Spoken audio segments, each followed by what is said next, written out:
Assalamualaikum warahmatullahi wabarakatuh. Bismillahirrahmanirrahim. Alhamdulillah. Alhamdulillahilladzi ahyana ba'dama amatana wa ilaihin nusyur. Qala an-nabi ar-rama 'alal gharadi karrami 'alal jihad. Al-hadis au kama qala. Bapak Ibu jamaah subuh rahimakumullah, kita lanjutkan anjuran untuk melatih anak-anak keturunannya dengan berenang dan memanah.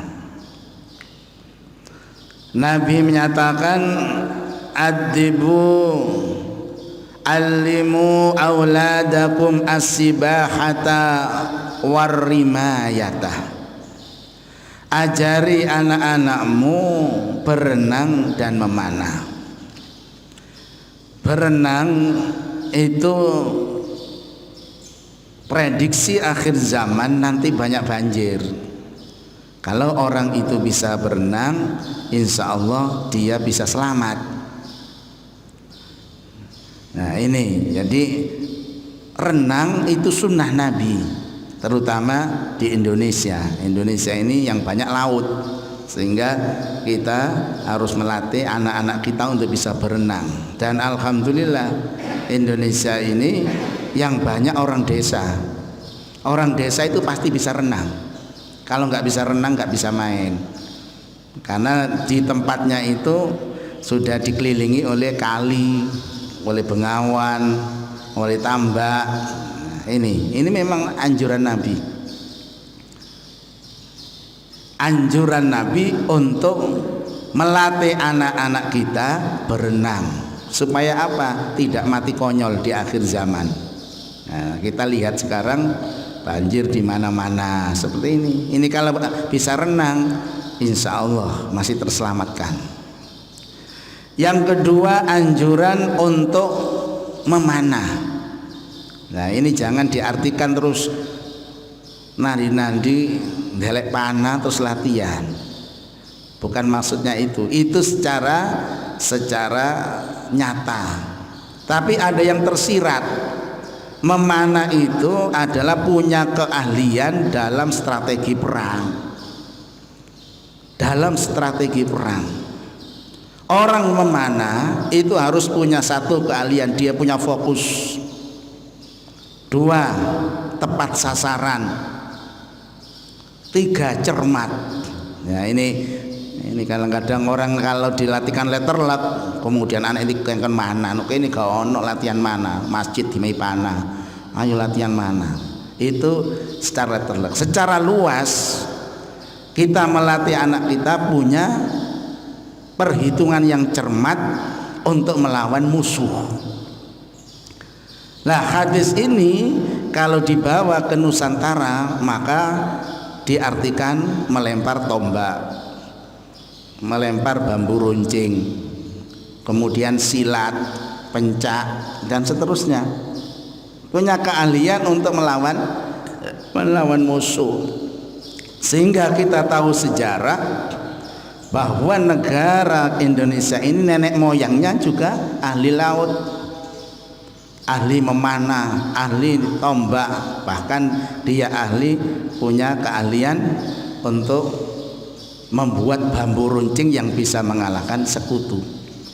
Ahli strategi perang mana yang sanggup mengatakan bahwa bambu runcing bisa menjungkalkan meriam-meriam Belanda dan bisa membunuh komandan sekutu di Surabaya? Tidak ada. Nah, ini jadi punya keahlian menjaga diri, menjaga negara dan menjaga agamanya. Ini sunnah Nabi. Kalau di Nusantara banyak ditafsirkan melatih pencak, silat, tombak, kemudian melatih untuk mengoperasikan bambu runcing. Kalau tentara wis jelas, kalau tentara melatih untuk menembak, bukan memanah. Kalau ini diartikan tentara kita dilatih memanah, sementara orang luar menggunakan tembak, jarak jangkaunya jauh, ya gak ada apa-apanya. Maka tentara kita yang bagian untuk melatih untuk menembak, itu gantinya memanah. Masyarakat bawah melatih punya keahlian untuk menjaga dirinya, menjaga agamanya, menjaga bangsanya dengan melawan musuh. Itu arti yang luas. Jadi kita kalau punya keahlian menjaga diri, itu kalau ada apa-apa nggak panik. Nah, bagaimana realisasinya di Nusantara? Sejarah membuktikan Pangeran Diponegoro punya keahlian untuk perang gerilya. 2.500 tentara Belanda pilihan mati di tangan Pangeran Diponegoro dan pasukannya. Ini semuanya ulama-ulama yang menggerakkan dulu, merealisasikan dari hadis ini, maka muncul ulama-ulama besar untuk melawan Belanda. Pangeran Diponegoro, Cut Nyak-Din, ya, semuanya, Imam Bonjol, semuanya. Ini bahkan yang 10 November Bung Tomo itu juga santri. Yang menggerakkan adalah ulama-ulama untuk menaklukkan sekutu. Ini anjuran. Kemudian hadis berikutnya, man ulimar roma summa tarakahu falaisa minna.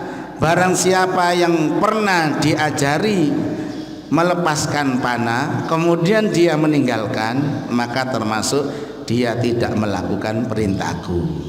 Nah, ini kata Nabi, siapa yang sudah punya keahlian tidak digunakan, maka tidak termasuk sunnahku, dilarang oleh Nabi. Ini hadis tentang memanah ini ditafsirkan banyak, sehingga jangan kita letterlek kemudian anak kita dibawa ke masjid nggawa panah sudah. Nah, ini hadis yang ketiga, man roma bisahmin fi sabilillah asaba au akhta'a kana lahu ajrun utqi raqabatin. Barang siapa yang melepaskan panah dalam perang, nah ini lebih fokus hadisnya, bahwa panah itu keahlian untuk perang. Barang siapa yang melepaskan panah dalam perang sabilillah, baik mengenai musuh atau tidak, maka dia memperoleh pahala seperti memerdekakan budak. Nah, kalau kita baca banyak hadis gini, akhirnya pikiran kita luas. Memanah itu berarti alat untuk melawan musuh. Nah, ini bukan kemudian di masjid disediakan panah, anak dilatih memanah. Nah, itu hanya artian secara letterlek. Lebih luas, memanah itu punya keahlian untuk menaklukkan musuh. Ini hadis yang lebih mengerucut lagi. Barang siapa yang melepas panah dalam perang sabil, baik mengenai musuh atau tidak, maka dia memperoleh pahala seperti memerdekakan budak. Dan yang terakhir hadisnya, ta'allamur roma fa innama baina al-harfataini rawdatun min riyadil jannah li roma fi sabilillah.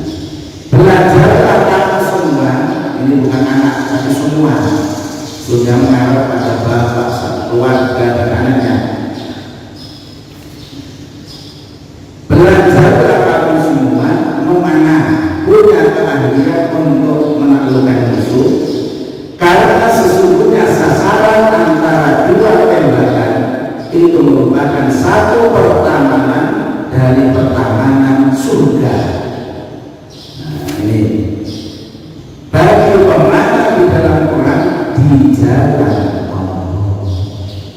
Nah, ini jadi tidak memfokuskan pada anak, hadisnya betul belajarlah mana kamu semua punya keahlian untuk